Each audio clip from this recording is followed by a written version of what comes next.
বাংলাদেশ পৃথিবীর সবচেয়ে সভ্য ও ধনী দেশ।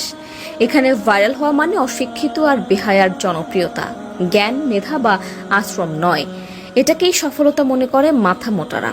এখানে সরকারি হাসপাতালগুলোতে ডাক্তারের জন্য একজন অ্যাসিস্ট্যান্ট রাখা হয়, এদিকে অ্যাসিস্ট্যান্টের জন্য আরও একজন অ্যাসিস্ট্যান্ট রাখা হয় এবং ইন্টার্নশিপ ডক্টর দিয়ে চিকিৎসা করানো হয়।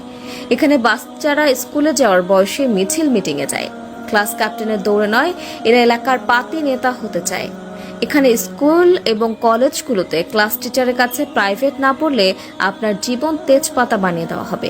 এখানে টাকা ধার নিয়ে ভুলে যাওয়া যেন সবার অন্যতম গুণ। আপনার কাছ থেকেও যদি কেউ টাকা ধার নিয়ে থাকে তবে ভুলে যান যে সেই টাকা আর কখনো ফেরত পাবেন। এখানে ছেলে মেয়ে একজন আরেকজনকে জানু, মানু, সোনা, জান এসব বলে তাদের যৌবন শেষ করে দেয়, আর বিয়ে করে 40 বছর পার হয়ে গেলে এখানে দুজন গরিব মিলে আরো 5 থেকে 7 জন গরিবের জন্ম দেয়।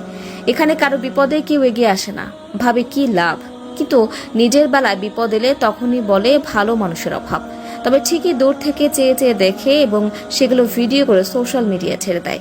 এখানে সবাই লোভী আর খাই খাই স্বভাবের মানুষের বসবাস। যাকেই বিশ্বাস করে সামনে এগোতে সাপোর্ট করবেন, দুদিন পর তার কাছ থেকেই পাবেন করাপশনের আওয়াজ। এখানে নিজের সমালোচনা বাদ দিয়ে অন্যের সমালোচনায় সবাই সারা দিন ব্যস্ত থাকে। এখানে শ্রমের যথাযথ মূল্য পাওয়া যায় না। এখানে শিক্ষিত মানুষ সম্মান পায় না। টাকা দিয়ে অসাধ্যকে সাধন করা যায় খুব সহজেই। মানুষ এক একজন নিজেকে ঈশ্বরচন্দ্র বিদ্যাসাগর মনে করে। ভিক্ষুকদের রমরমা ব্যবস্থা চলে। এখানে সবাই বড় হতে চায়, কেউ মানুষ হতে চায় না। এখানে মানুষের কথাই নেই সহানুভূতির গন্ধ। এখানকার মানুষ নিজে বাস থেকে নামতে চায়, নিজের বাসায় আসতে